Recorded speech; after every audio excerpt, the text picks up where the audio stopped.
This podcast is proud to be part of the TalkSport Fan Network. TalkSport. Powered by fans. Danilo's free. He goes to get wide. Edge of the box.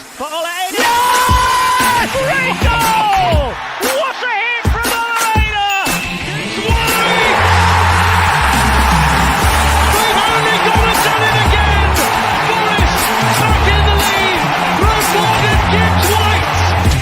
Oh, and he scores! And the City ground goes ballistic!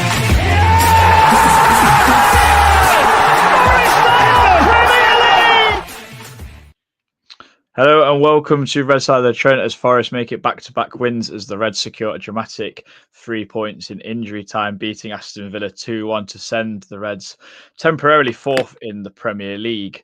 Late substitution I don't know what's happened, Matt.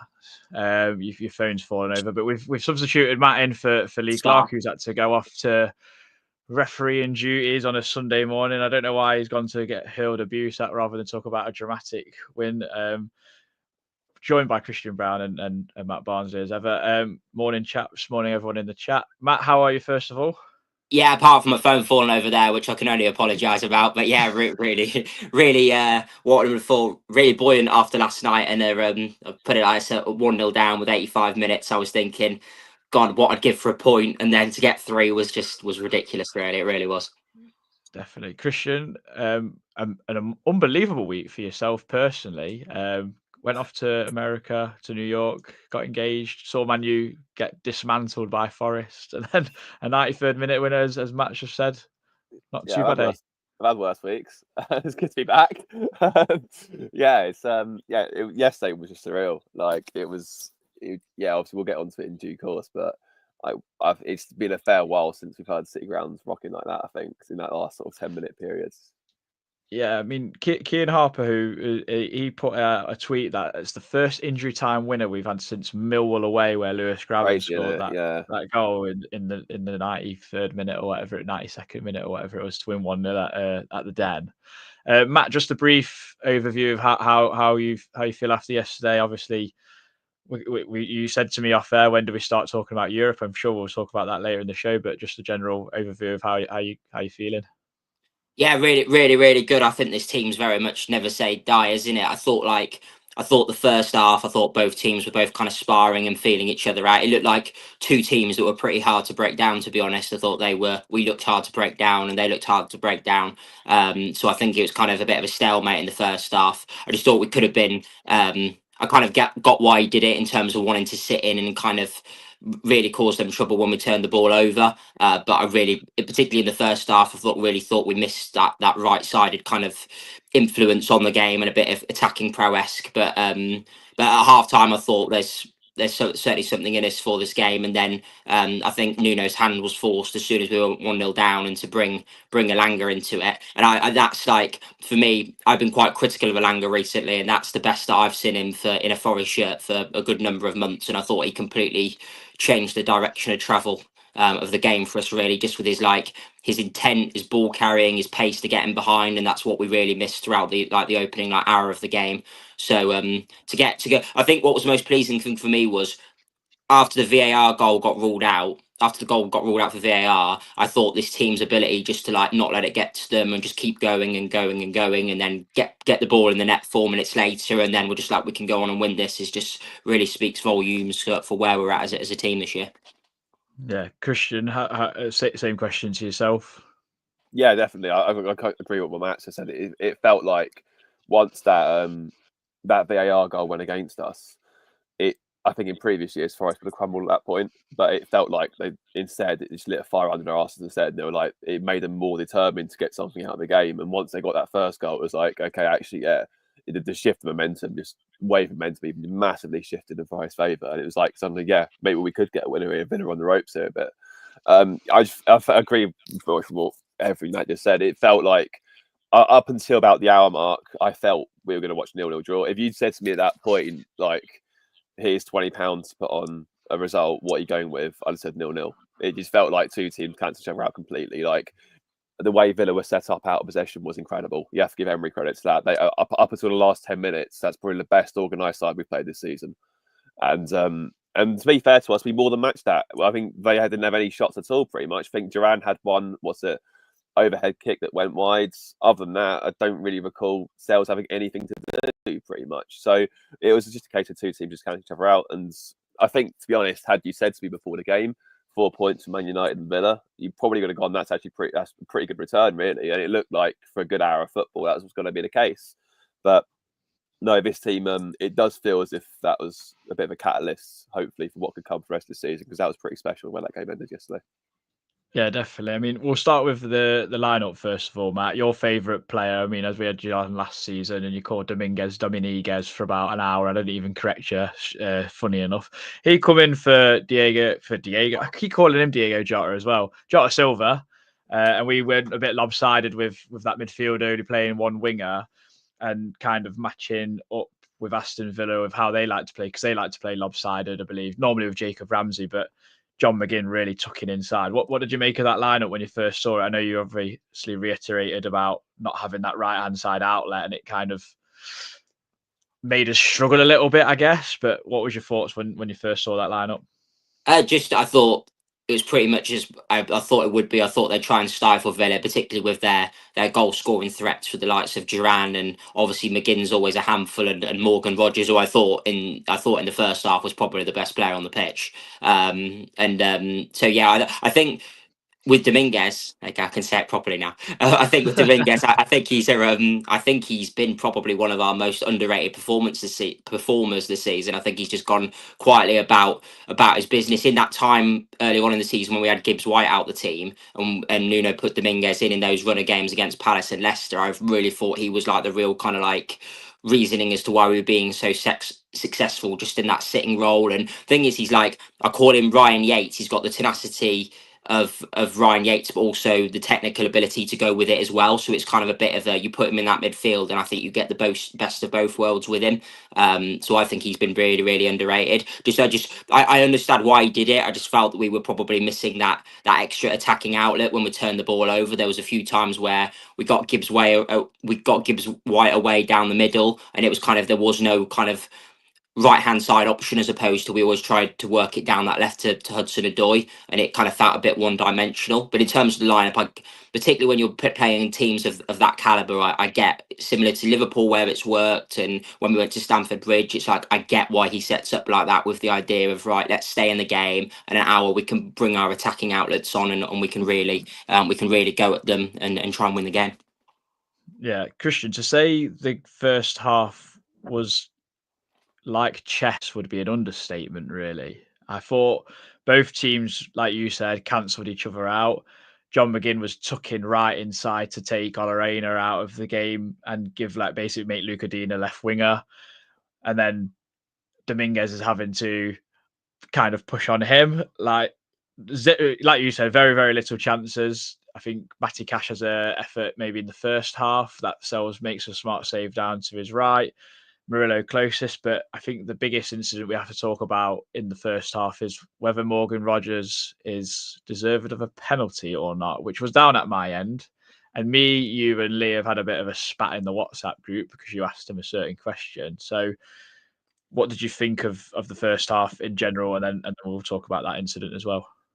Yeah, the first half came and went. I think I sort of felt for the viewer watching at home on Sky, really, just because you're just sort of thinking like, well, it's Saturday night football and nothing's happened pretty much in 45 minutes. But the penalty itself, I mean, I personally, not for me. I actually thought this was a very rare instance of the referee being consistent the whole night. I actually thought he was awful yesterday, the ref, personally. I felt the fact that Villa, we apparently racked up 12 fouls and Villa racked up 5 says everything, because he was literally every 50-50 went their way. They were doing things that, you know, we were getting pulled up for, and for them it was fine. It was ridiculous. But the only time he was consistent the whole game was that moment, because if you look just before Rogers tangles with Anderson, or Anderson grabbed hold of his arm, whatever, Rogers grabs hold of Anderson's back of his shirt, and it's so much so that the A on Anderson's back is literally up by his ear. It's pulled up that high. So that's a foul in its own right. You can't do that. You can't grab hold of someone's shirt and literally yank it off them. That's, while tussling for the ball. That's a foul there and then. So really, if you have a stronger referee, he gives that anyway, and the rest of it's inconsequential. He obviously doesn't give it. But then what happens afterwards? Obviously, Anderson grabs hold of his arm. Not ideal, but Rodgers instigates the foul anyway because he kicks his own leg and falls over. So for me, it's not a penalty. And for me, I reckon the referee's probably seen that and gone, it's 6 of one, half dozen of the other. I'm not giving either. Who cares? Play on. And I think that's probably the right decision. I know, obviously, Lee Hendry kicked off about it on Sky, but then Lee Hendry played for Villa for God knows how many years. So I don't really take his judgment on that with any grain of salt. But yeah, for me, not a penalty. I can see why, they're up in arms about it.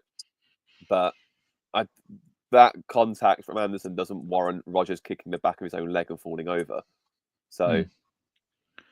Yeah, I mean, I think Colin Frey and Steve Hodge said we maybe got away with one. I mean, Matt, you got the pleasure of seeing multiple replays at home. What did you make of that incident as well? Pretty similar to Christian, really. It's like you can't.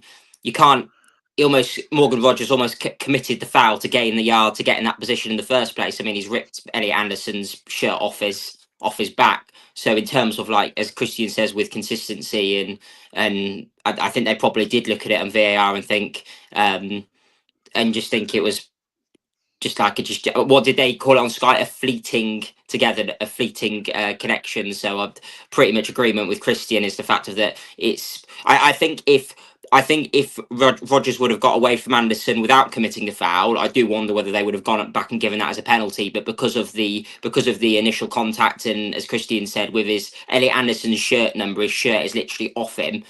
For Morgan Rodgers to gain that yard, it's not, like I said, it's like the foul was committed before Elliot Anderson commits a foul himself. So for consistency, I didn't really see how that could be given, and I think it would have been soft given against us.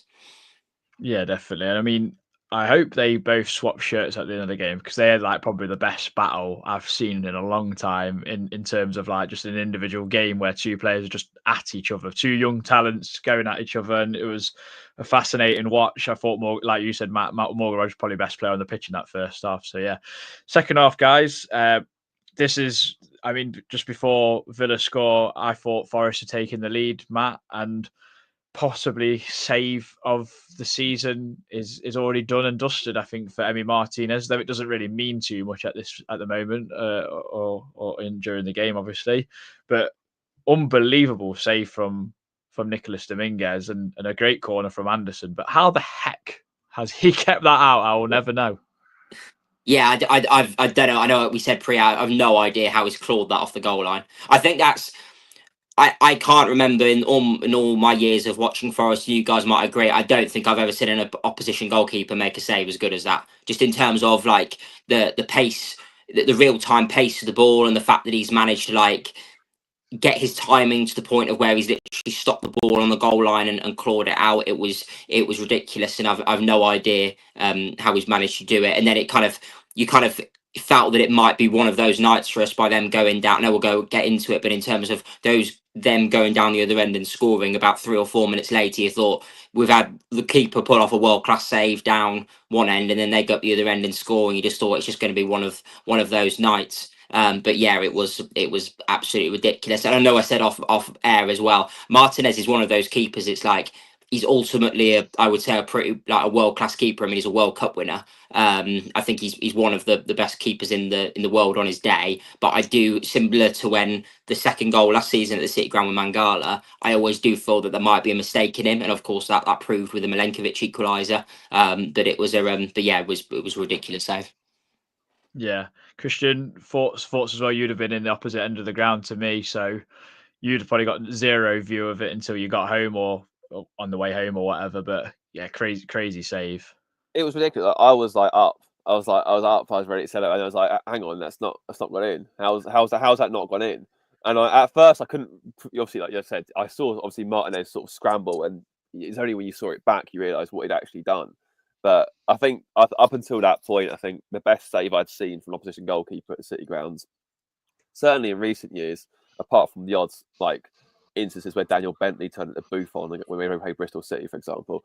But it was probably Alisson's save against Yates in the first season up, when Yates was played through and actually levered it with his left foot in front of the Trent ends, and somehow just shifts his shoulder up and knocks it onto the bar and out for a corner. That was probably the best save I'd seen from opposition goalkeeper until that one from Martinez yesterday, because that was just a joke. Like when you watch it back, because like you said off air, you're sort of not sure if he's just got his body in the way of it, sort of thing. The fact he's intentionally jammed his arm down to sort of claw it off the line, it's just insane.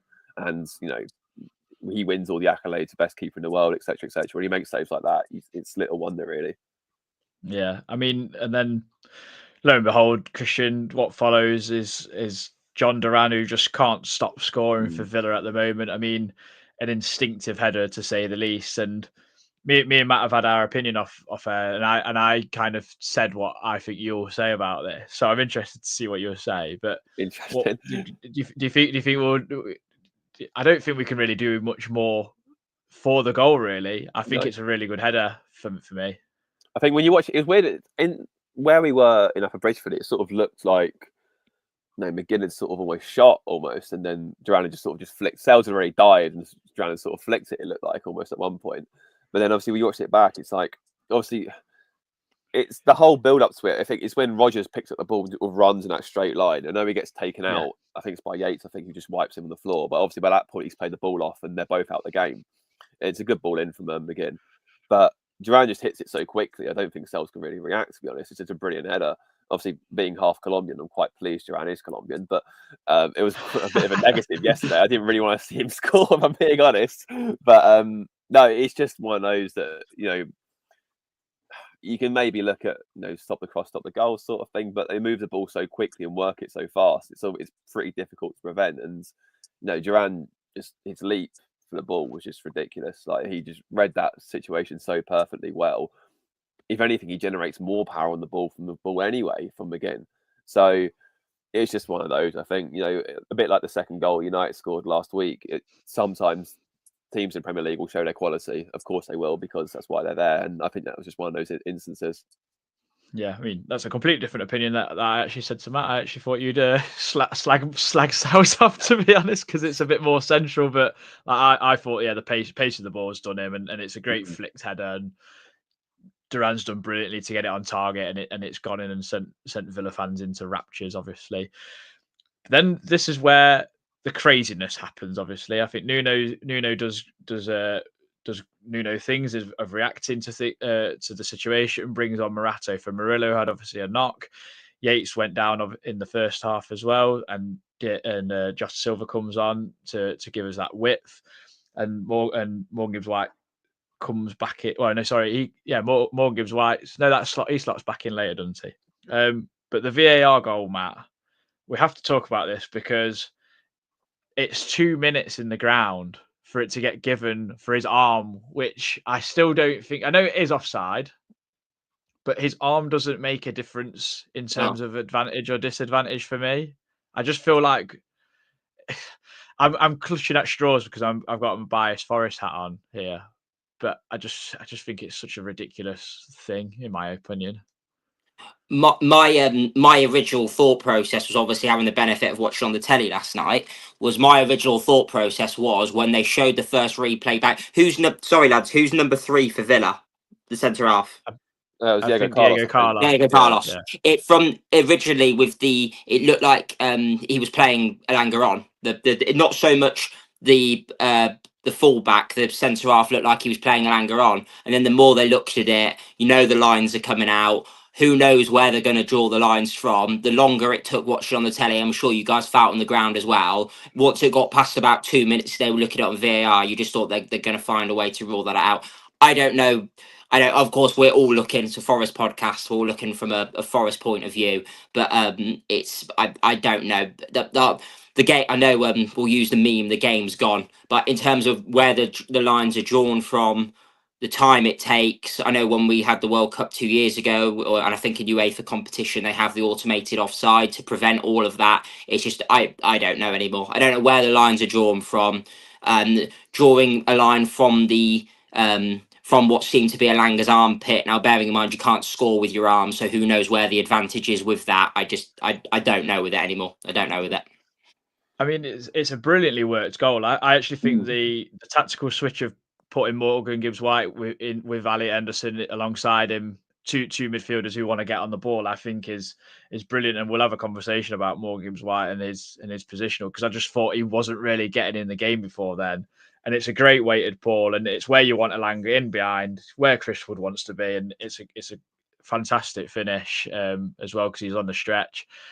Christian, I mean, it have whatever you're going to say, but it completely changed the game for me in terms of like the momentum. I think the crowd got right up for it because we were just so angered by it all. It won us the game essentially. Yeah, definitely. I mean, just before I touch on to that, I did think I was listening on the way back on to listen to 5 Live or whatever else, and I think someone mentioned, I think they obviously spoke about the goal, the VAR goal, and they said that it's obviously not a clear and obvious thing, is it? Like if you're looking at it for 3-4 minutes, it's not clear and obvious. And they said that one way to, obviously I know we have semi-automated offside soon, but they were saying that would it be better if there's like, say, a 90-second timer, and if they can't find anything wrong with it in 90 seconds, just let it go on, because obviously there's nothing clear and obvious with it. And that I do get.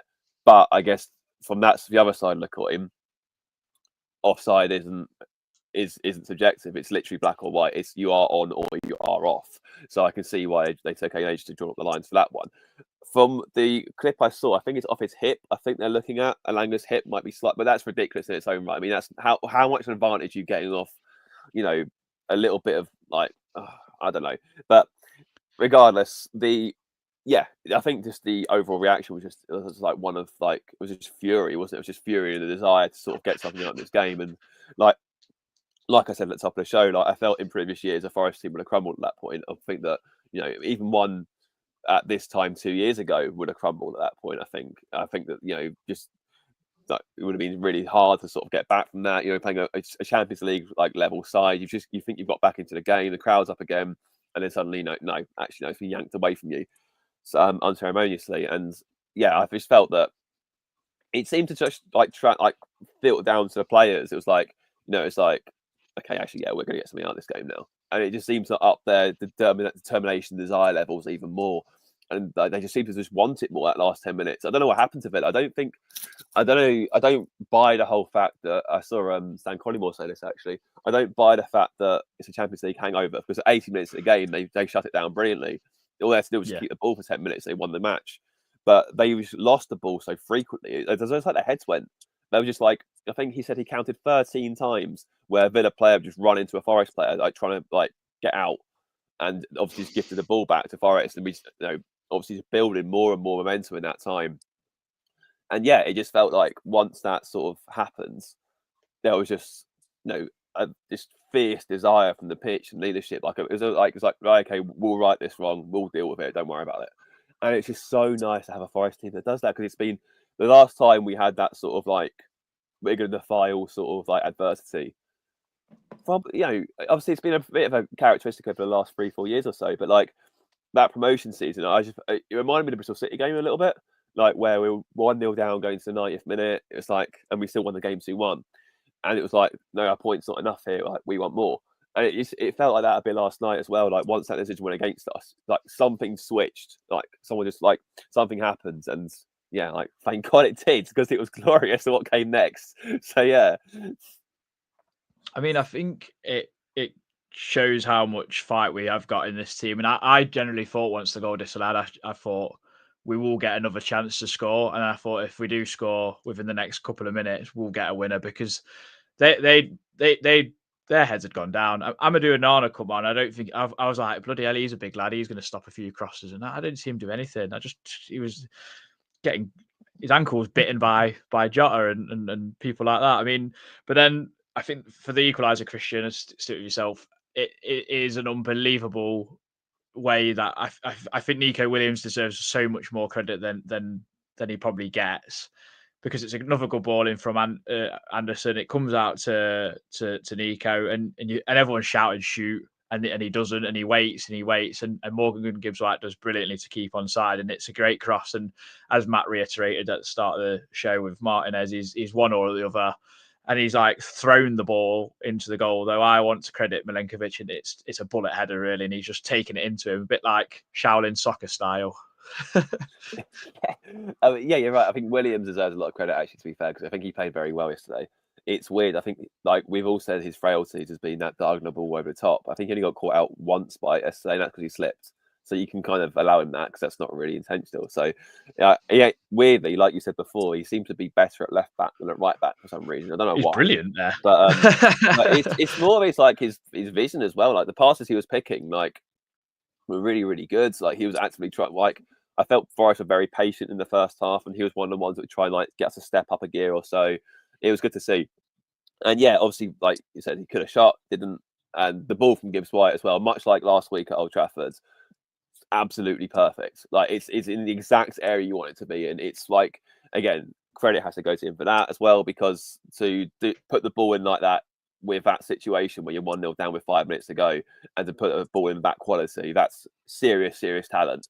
And I kind of agree with you. I know obviously Martinez has taken a bit of flack for sort of like letting it go straight through him almost. I don't think he sees it until after Milenkovic sort of like actually connected with it properly. By that point, it's too late. It's literally right by his face. He can't do anything.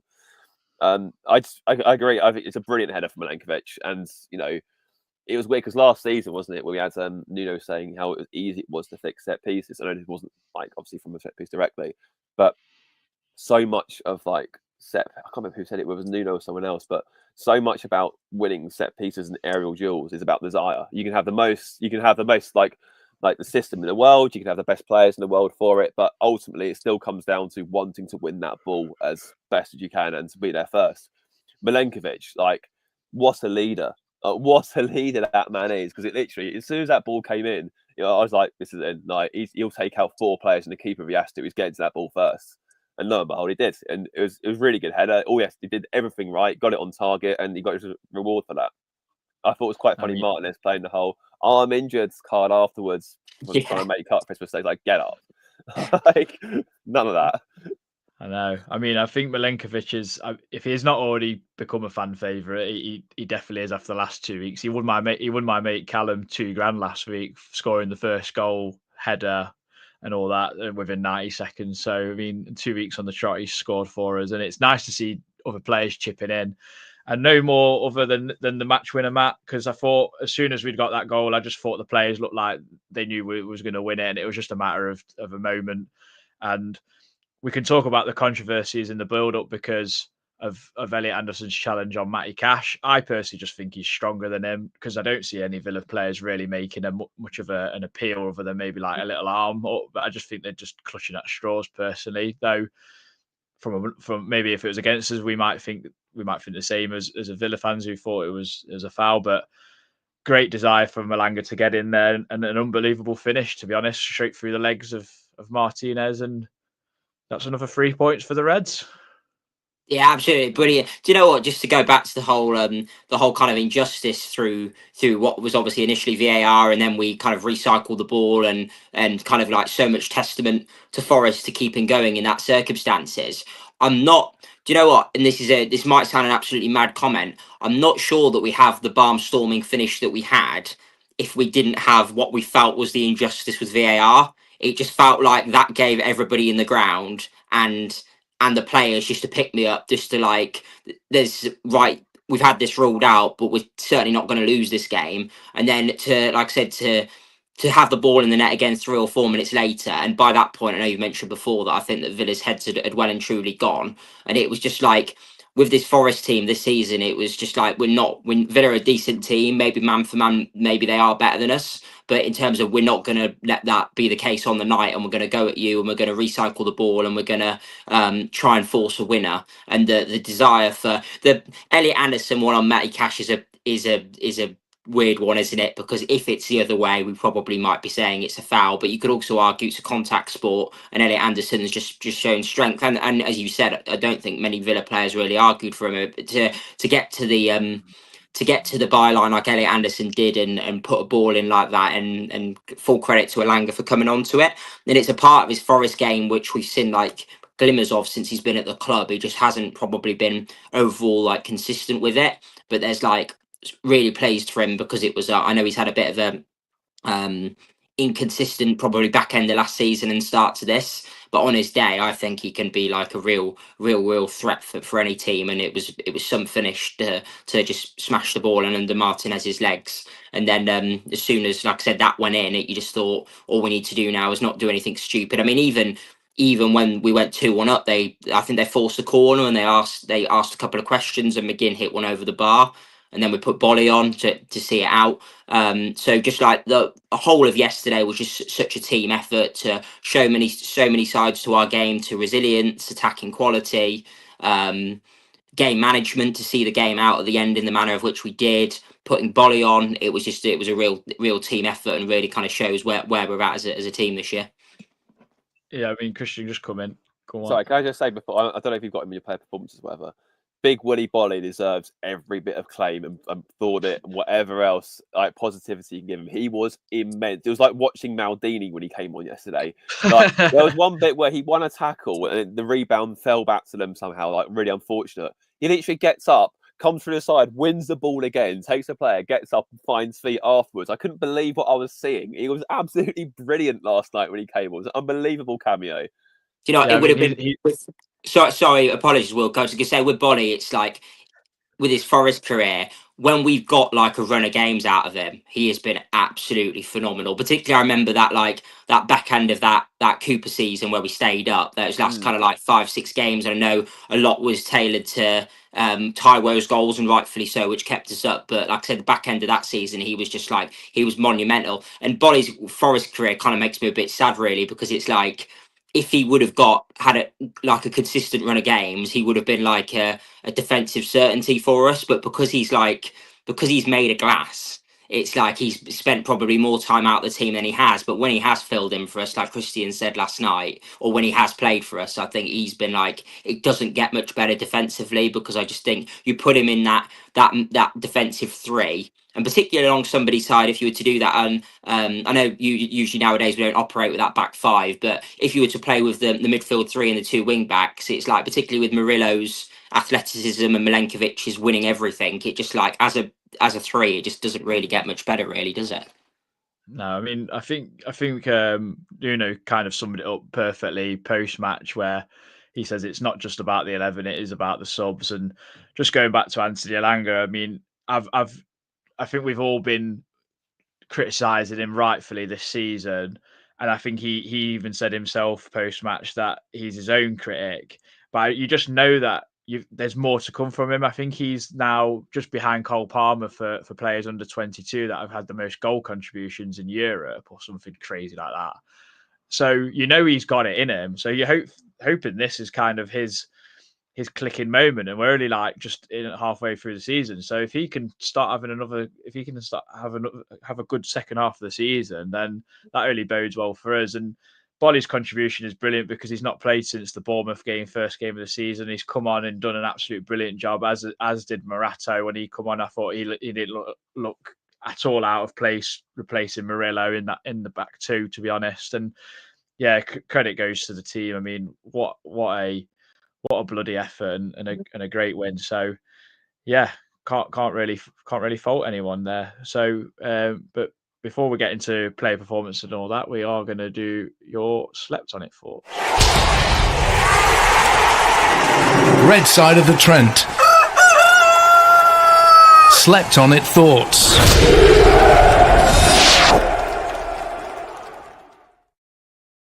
Right, so I've got Reese's first of all. He's off gallivanting in Italy for a wedding.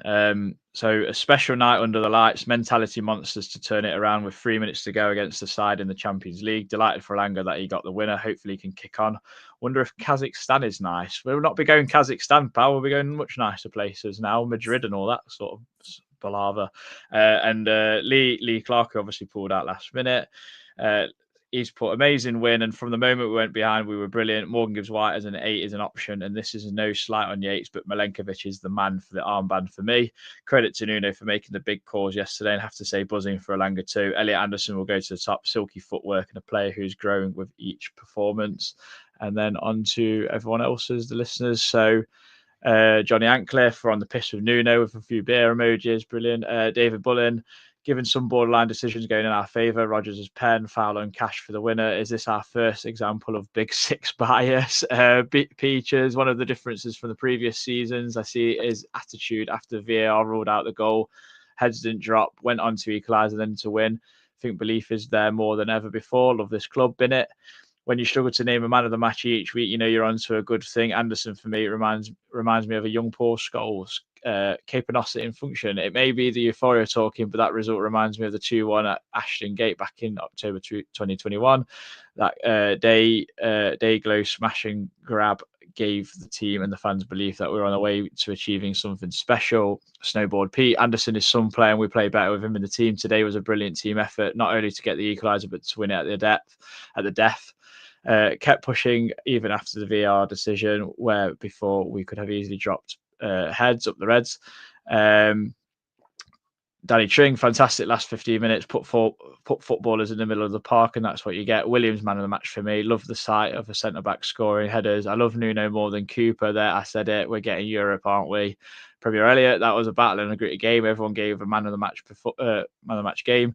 Great to see. Great to beat Lee in the Trent and the Nav at last. Today's fact is in 2005. Babu, a male red panda at Birmingham Nature Centre in Birmingham, escaped. He's subsequently named Brummie of the year. Forest fan family, what a game. I was worried 15 minutes in, but the mentality of this squad to be able to soak up pressure and then turn the tables is brilliant. All credit to Nuno's plan, exploiting Villa's inevitably tiring towards the end due to their Thursday night victory. I mean, I think it was Wednesday night. Pleased Elanga scored, and that is all she wrote by the looks of it. So thank you very much for getting in touch, everyone. Thank you very much for getting in. That's in the chat. So hello to everyone. DJ Tone has asked Christian, he's going on holiday. Is there a good book you'd recommend if you've not seen that? Bigger one, yeah. Nick Campbell, hello. Jamie's Rock and Soul, hello, and everyone else that's in the chat. Thank you for joining us this morning. So we're going to get to some performances. Matt, I'm going to start with yourself. I'm going to talk about Nico Williams because I think he's earned his flowers in the last few weeks. I think he's been brilliant at left back when he's had to come in for Moreno and showed a lot of patience this season, you'd say. And I think Nuno's got a tricky decision to make when Moreno will be available for Brentford at the weekend.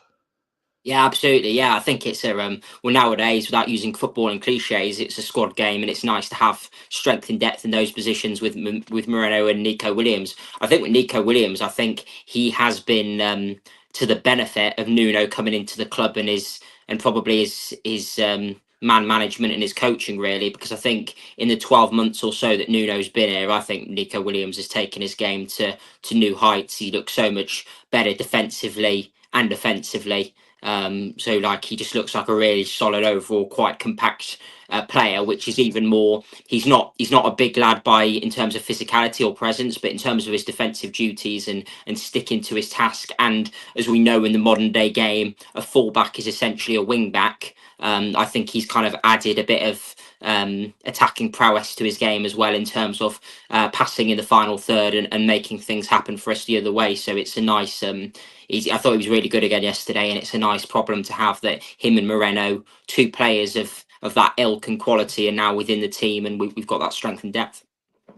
Yeah, I mean, I thought he brought a brilliant ball across to Wood, who headed back across goal. No one gambled on that, unfortunately. I mean, Matt, with me, Danny Tring and Reese 2.0 had a chat in the week, and we was wondering about what Nico Williams' contract situation will be like. Maybe in the next 18 months it runs out. Would you want to offer him a new contract, or do you still think he needs to prove more consistently, because he struggled to nail down a first team spot, like more and more so? Like he seems to have a splurge of games and then kind of gets pulled out. What do you make of it? You know what? It might be quite dependent on whether they sign Moreno permanently, because I think Nuno does like Moreno, and I think he's a real quality player. But in terms of, because I think particularly if you look at our recruitment, you look at the age demographic of our team and our squad, Nico Williams still fits within that. Is he what? He's about mid-20s, is he? 23, 24? I think he's 20, 20, 22, 23. Yeah. Okay, so he's still of that good age to be able to kind of the general, like I said, the demographic of what we want in terms of squad age and players that haven't probably quite reached their ceiling yet and can still get better and better and better. So it might be dependent on a few things in terms of, like I said, whether we sign Moreno permanently, about whether he foresees that he wants to play more regular first team football rather than kind of like being a bit rotated in that fullback position on like a game to game situation. So, but yeah, I think if the circumstances dictate it, then I would certainly be looking at offering him a new deal. Yeah, fair enough. I mean, it was quite funny that Moreno was celebrating with us last night. I mean, I wonder how much stick he got from Villa fans or Villa players even. Christian, I'm going to give you Callum Hudson-Odoi, who I actually thought was one of his best games, weirdly enough, considering he didn't get a goal, he didn't get an assist. But I just thought his variation in play and his willingness to actually take on Ezri Konsa quite consistently was brilliant to watch. And I was like, please do more of this every week. Yeah, he was not from what was trying Hudson, though. I felt like it was weird because I don't think he necessarily had, like you said, he didn't get a goal or assist or anything like that, but it wasn't for the want of trying. Like, he kept going. I think like we said, we've seen wingers who they don't beat their man when the first 2 or 3 goes. They just sort of like, they come inside and pass it, or they go backwards rather than try it again. But Hudson-Odoi, whenever he could get at it, he was like, and more often than not, he was winning. He was taking him on. He was getting by the byline and doing something with it afterwards. It was just, yeah, I felt he toured really hard. He put a really good shift for the team yesterday. The only thing I would say is that it's not necessarily a reflection of him, to be fair. It was more widespread until that Gibbs White ball or the last 10 minutes, really. Our crossing yesterday was pretty poor. I thought it was, whether it was Diego Carlos just heading it out, it just seemed to like, where it was Anderson, Hudson-Odoi, Yates at one point, Aina, Williams, it just never seemed to get really, like, never seemed to be the first man. I think there was like the odd 1 or 2 balls that would sort of like be right to come out and claim. Otherwise, there was nothing for him to do, really. But he kept going. He really did like cause Konsa a lot of problems. And I just think we're just so lucky to have a player of that quality at City Ground. It's so good to watch Callum Hudson-Odoi play football, just because he's just so exciting to watch. Like, and he's so good with the ball at his feet. His close control is ridiculously good. Like, he just seems to be glued to his feet no matter where he goes. Whether he's running inside, whether he's going on the outside, you just see like. But it's weird because you sort of look at him, you think. You don't know how quick he's going, because he sort of see like quick defenders alongside him aren't catching him, but he doesn't seem to be moving that fast. It's really strange. I don't know. He's just like an optical illusion, but he's such a good footballer, and I'm really, really pleased we've got him. I thought again he played really well yesterday, minimum 7 out of 10, and yeah, long may it continue. Yeah, I think you're right in terms of his crossing wasn't great, but what I think I liked was he'd get a yard and cross, whereas before exactly. He'd make something happen. Whereas before he'd either look to cut in and shoot or then end up just passing the ball rather than whipping. And I think like if he can get that part of his game like better, then like I think Woods gets more chances and maybe defenders make more mistakes from going, oh, he's not actually just going to cut in and shoot, he's going to cross the ball in every now and then. So that variation will be brilliant. Matt, I'm going to give you Nikola Milenkovic, he just needs a good song now to go with how much we love him, because what a boy he is. What a defender as well. Just he pocketed Duran, to be fair, apart from the goal, because he was on Murillo and it was a good header. But Duran got frustrated so much with getting zero change out of either of them, really. There was a moment in the first half where he real like showing you for setting kind of like the tone is a fact of, you think about how good Duran has been for Villa, and I know he scored yesterday, but there was a moment in the first half where Villa played the ball in field, and Milenkovic just stepped out and just used his strength just to wrestle the ball away from Duran. And it was just like, you think about like a player of Duran's quality or how good he's been this season, and for Milenkovic to do that is just kind of like real testament to what a defender we've got. It's like he's a real kind of reflection of how much recruitment has improved and some of the deals that they've done over the summer. Because what did he cost us? Was it about 12 million quid, Milenkovic? Yeah. So to get a player of that quality for that fee, and he's just been, and I completely agree with the captain shout as well, because he is just like a natural leader. He's just, like I said, he's just absolutely ridiculous. Like, he does everything that you want a centre half to do and probably more, and he's added, particularly over the past 2 games, of course, goal scoring to his game. And I've never seen, probably with his presence as well, and Murillo obviously knows scored against Newcastle, so I know this is player performances and I don't want to go off on tangents, but particularly this season, which I don't think has been noticed as much, we look so much of a threat better from the likes of corners and set pieces, and I think that's testament to the two centre halves getting in the box and being able to get first contact and headers. But yeah, back to Milenkovic, he's ridiculous, and to be honest with you, if he keeps in this form as well, we always talk about Gibbs White or Murillo, particularly Murillo, in terms of keeping all of them. I think they might some pretty big clubs in Europe might be looking at Milenkovic, sadly. I mean, I think there was rumours like not long after maybe the Liverpool game or something about people coming in for him, and it was like, well, we paid 12 million, we'd want like upwards of 60 now, because Yeah. he's just that good for us, and he's proven how good he is, coming from Serie A and Fiorentina, who are like what a mid to kind of European chasing side, and he's just come in and took like a duck to water. To be honest, he's that good. I absolutely love him. I just, no nonsense, short sleeves, no gloves, just yes, head in bricks, get in. Non-white. Christian, I'm gonna. Yeah, non-woke. Yeah, Christian, I'm giving you Elliot Anderson, and I'm just going to read you out a few stats from Squawker, however you call it. So Elliot Anderson game in numbers. This was 43 touches, 30 out of 32 passes completed, 12 duels won, 8 times possession won, which was the most. 6 touches in the opposition penalty box, 4 chances created, which was the joint most, 3 take-ons completed, which was the most, 2 out of 2 tackles won, 1 shot, 1 assist, and then just a little caption of baller. I mean, his battle with Morgan Rogers was absolutely, I said it before, but it was phenomenal. I just thought it was so good. They were both just kicking each other, both very talented footballers. Rogers would get the better of him, Anderson would get the better of him. It was amazing from just from a footballing point of view. I thought he was brilliant. Yeah, he was so he was good. absolutely outstanding yesterday. I think one of these days he'll get in that box and have his close control where he'll shimmy past, he'll roll over the ball. He'll get a goal from one of those at one day. It's coming. It's happened twice now. He's got quite close. Hopefully, a third time lucky.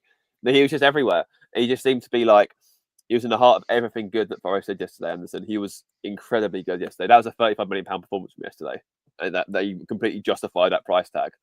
And, he was just, he ran the show. Like, he was my man of the match by a mile yesterday, Anderson. And the tenacity in the 93rd minute as well, to sort of like show that strength from Cash to win the ball and to dart to the byline, put a good ball in for Elanga to do the rest from. Like, he was sublime yesterday. And obviously, I very, very wrong about my judgment about him. Never been more happy to be wrong about a Forest transfer. Just brilliant from him yesterday. There's not much we can say. I think, obviously, the only thing you can maybe say again is maybe the penalty tussle incident. But because, admittedly, it was a foul on him first, but it's still not exactly. You don't want your centre midfielder grappling hold of someone's hands as they sort of walk into the box. But he'll learn. He's a young player. He's got the world at his feet, and it's ridiculous. You're sort of looking at this team now and thinking there's a core of young players in this side, like Anderson, Murillo, obviously, well, not so much Murillo because we expect him to be sold in the summer, unfortunately, but even Elanga, like even Williams and like Gibbs White, they're in like 23, 24, aren't they? And his core of like young players, and they've just got so much more ahead of them, so many higher levels to reach, and it's just so exciting having them at Forest at once. They're all pulling together.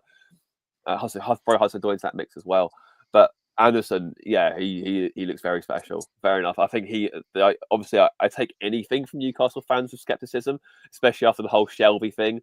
And obviously they called him like the Geordie Maradona, etc., etc. They might have had a point because he looks top tier, and he was brilliant yesterday. Absolutely brilliant. Yeah, I think you were right to show concern with the whole 35 million thing without knowing the Vlachodimos deal.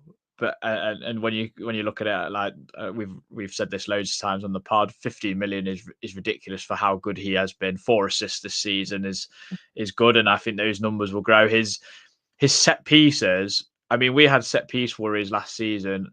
Most of the time on the money, they're so good. Like I just really enjoy watching him. He's worth your ticket. Sometimes we said this Easy, about yeah. a numerous few players, but like you said, got such a good young core of players to build around.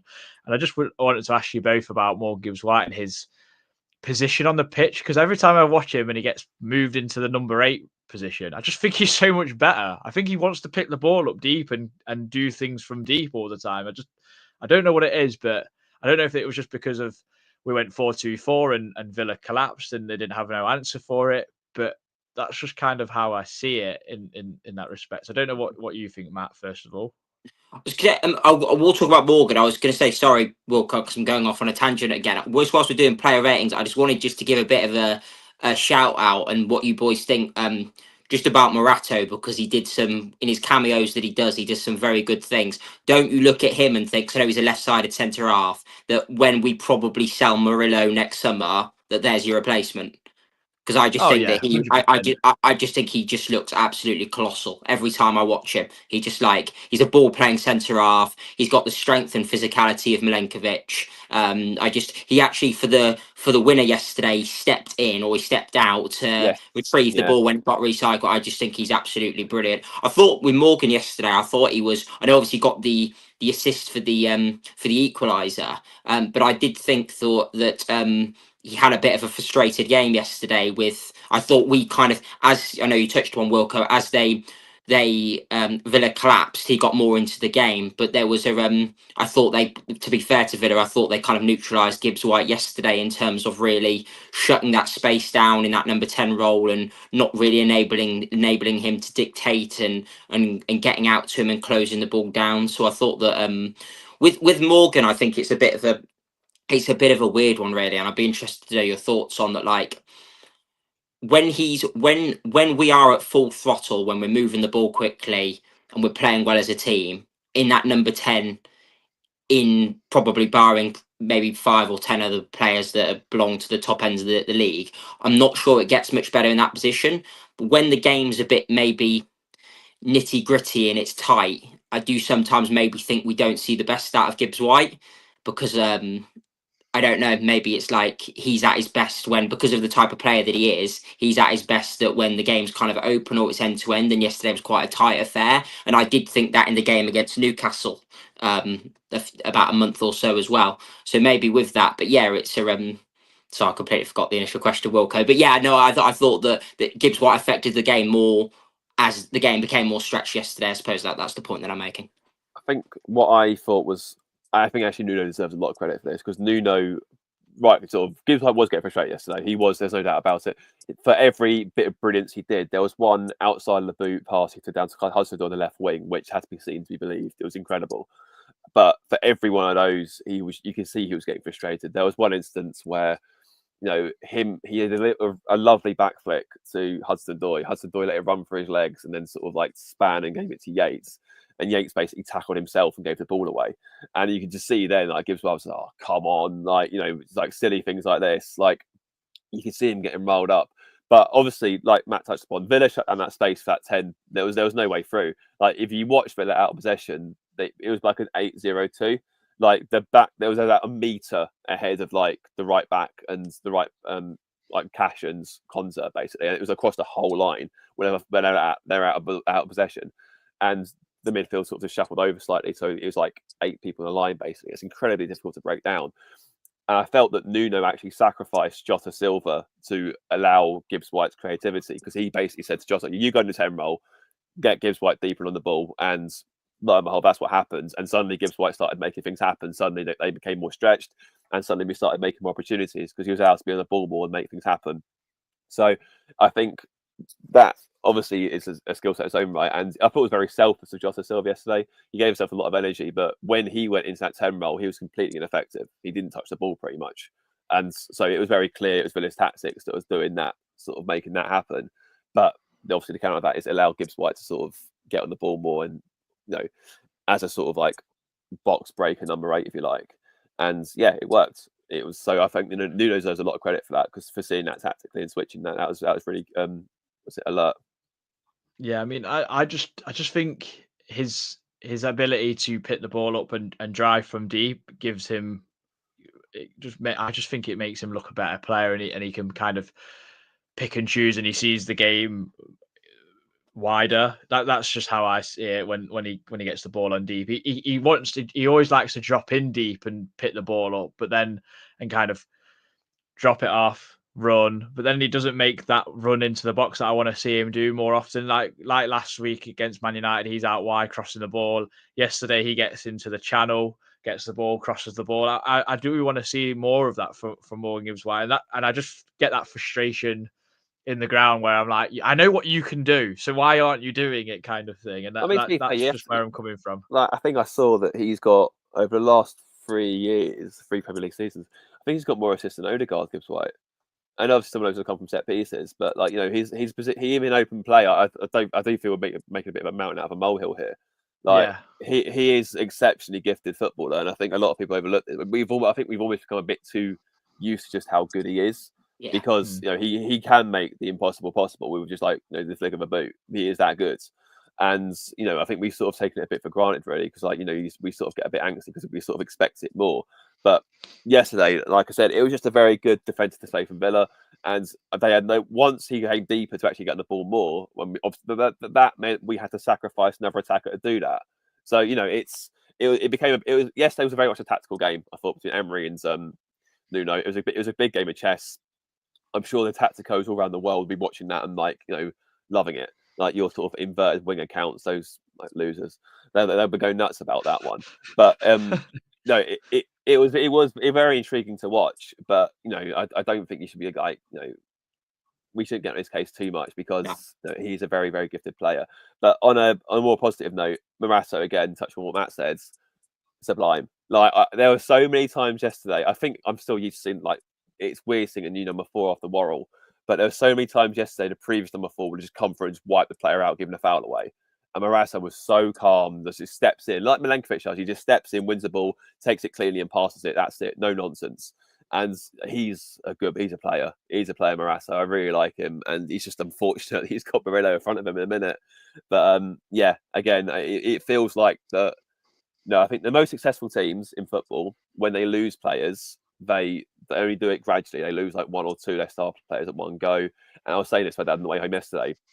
Our business model, if you like, or business model that we aspire to do, where we buy players and sell them for big profit, you're only one window away from disaster. And you look at Leicester, Southampton, Leeds as prime examples to how that can happen. It seems that the whole media lauded for like being so successful and so smart in their recruitment, but you get it wrong once, or you let too many players go at once, like Southampton when Liverpool constantly raided them. You can only replace them for so long. But it feels like if we sell Morello in the summer and no one else, let's say we keep the rest of the team together, we've got a ready-made replacement for Morato, and we've still got our star players ahead of him. So hopefully we are a bit more clued up on that, because I really like Morato. I think he's a really, really good defender. Yeah, Nick Hempel's nicknamed him the closer in the chat, which is he's a shutdown man. Yeah, he closes the party down. No one scores when he comes on. Like he's like he looks like a bouncer, to be fair, with all the tattoos and that. And he's massive. So yeah, he's great. It's great that he can actually play football as well. That's a beneficial factor to us.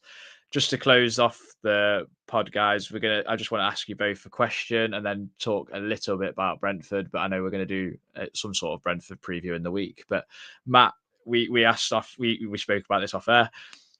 When do we actually start to dream about Europe? 28 points is absolutely ridiculous.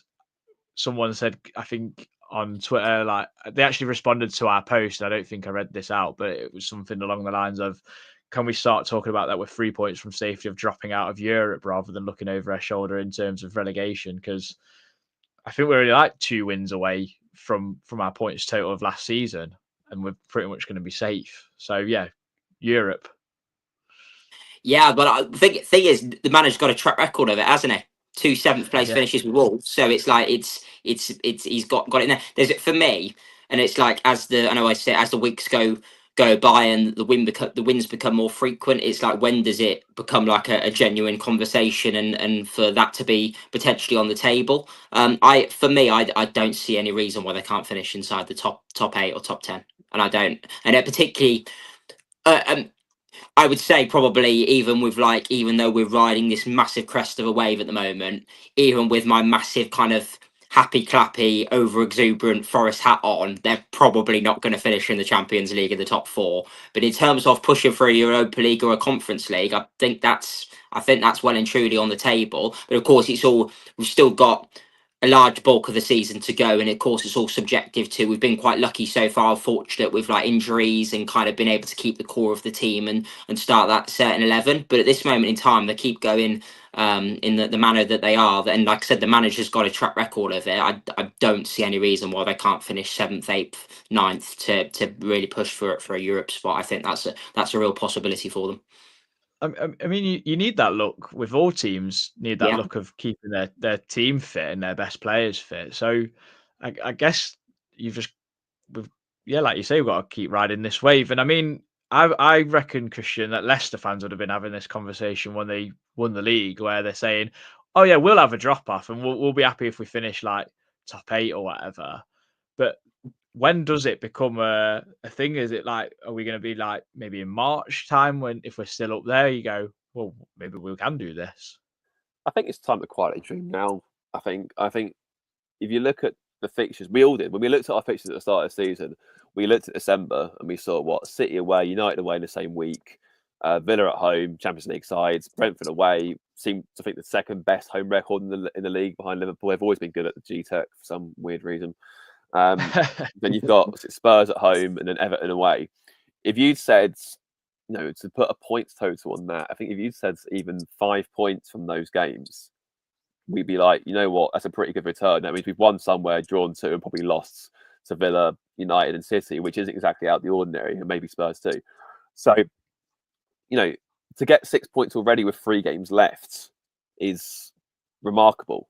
Like you're looking at, I think even Reece said recently, like the aim really for us was if we can still be top 12 by the time Big Ben brings in the new year, then we should be on for course for a good season. We could be exceeding that the way it goes. I mean, I don't want to get too carried away, of course, but I think if Milenkovic can stay fit, I do think Europe is possible. I really do. I never thought I'd be saying that, but I genuinely think he is the key to everything. If he can stay fit, then we'll be all right. I mean, for context, like we're on 28 points now. That plucky team who just won't go away, who our fans begged us to be them, they got 26 points last season. We've already eclipsed their total. We've still got nearly 30 games to play. So, I still think that even the most pessimistic of Forest fans will have one eye on safety. But even then, you're saying 4 more wins. I fully back us to get 4 more wins in 5 months of football. So, and that'll take us to 40 points, and that'll be a highest points tally since being promoted.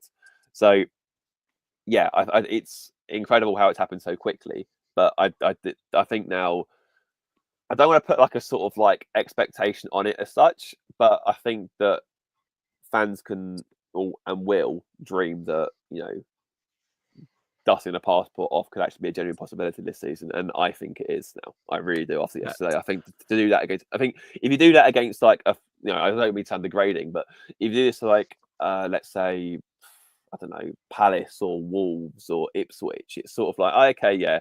Generally speaking, you back Forest at home to beat these sides more often than not, but to do it against the Champions League ready sides who more than show their quality on the night and to face the adversity with the VAR thing as well. I think this team could be built different. And like Matt said, has a habit of it. And also he did it before. Before with Wolves, he'd done it, I think, with Rio Ave or something like that. He took them to Europe too. He got obviously he's got a track record for it. It was just at Spurs where it went wrong, which it's Spurs. So they lost our game. I think he's very quietly and humbly gone about his job, and I think with Marinakis' backing, and it will continue that as well. I think even with he'll probably take PSR to court if he has to make sure Forest have a good team on the pitch. Hopefully, this could only going to be the first step of something that could be a pretty magical spell. I mean, I just think like as football fans, why are we going if we can't dream of these sort of things? Yeah, of course. Every team, like start of the season, doesn't matter where you are, their main dream will be to win the league or to win, and a trophy or something. Yeah, exactly. It's to win anything. That's what you're in football for, to win things. So Do you know what? Just touch on what Christian said as well. With like, I was watching. I was at home yesterday, so I was watching Sky Sports News, and I obviously round the grounds and seeing that Luton were losing 2-0 to Blackburn, and I just thought how quickly football can change. It was like it last just season. won't go away, Matt. No, they won't. They absolutely won't, Christian, mate. Wish It we was were like like them. I just was like, it was like we literally spent like the last 12 weeks of last season watching everything Luton Town did with out of absolute fear, and now it's like we are in the top. We're embedded in the top 6 in the Premier League. Well, by about 3 or 4 points, but that's embedded. And Luton are like towards the bottom end of the Championship. I just thought I can't like. I find it incredible how quickly football can change and kind of what it is, because it's our turnaround has been absolutely mental. Not even like, I mean, of course, you'd always say over the past 12 months, but even like in like 4 months, it's like we've gone from this season's going to be tough. You'd probably find a tweet of mine saying if we get past 40 points, that's a good season. It's like we look got at 28, and it's like we've still got a big bulk of the season to go. So it's absolutely fantastic. It's brilliant. I think as well, like I mean, as a little aside for Forest fans, I think even Man United win their next 2 games, no matter what we do, they're going to be below us Christmas Day. Like, how imagine saying that before the season. Like, if someone said, like, oh, you know, Man United will be below Nottingham Forest on Christmas Day, you'd be like, all right, mate, where's men in the white jackets? you'd You wouldn't also even think picture that. you think Man United are in a relegation battle as well. Yeah, So absolutely. from the Like, last what's 2 happened to seasons. them? Like, is Ten Hag still their manager or something? Like, I mean, it's like you said, Matt, about Luton. You look at the playoff final of Huddersfield, and Huddersfield are languishing in League One now, which is mental. And then as well, Forest 5 years ago, Jordan Rhodes was scoring a first half hat trick for Sheffield Wednesday, I think it is. Like these are the things that you have to look back on and go, this is where we were 5 years ago. Last season, 3 seasons ago. It's just so fun to be a football fan and Forest fan at the moment, and long may that continue. So yeah, in the Nick nav, Hempel's put it brilliantly. Sliding doors moments, yeah, absolutely. sorry, I just touched upon what you said about on this day sort of thing. In the nav, they showed like on this day before. I think our last win on like the 14th of December was in like 1988 or something silly. But they also showed it on this day, and it was I think it's one Tanier's last games or that era. And I think obviously we lost, and we showed a team sheet, and oh my god, it made me sick. Like seeing some names on there, like you had what's it? Damien Perquist was on there, and like I think Stojkovic was in goal. And you look at it and you just think, good lord, like what a terrible side. How have we gone from that to this so quickly? This is a great yeah. pod episode come in the making. That is like managers' last teams. That'd be phenomenal pain to look at.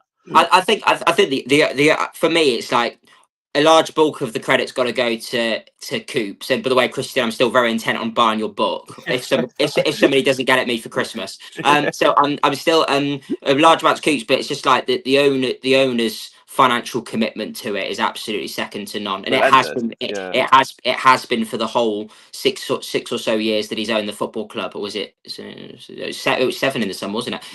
It's been second to none. Like every single window, he's backed the manager, and the most exciting thing about this transfer window forthcoming now, we obviously, because the team's so well balanced, we don't need a massive influx of players because that would be ridiculous. But if they could get 1 or 2 real quality additions, get some help for Chris Wood, get a striker that can run in behind and break lines, like I said, I really think they've got a real shot at doing something pretty special this year.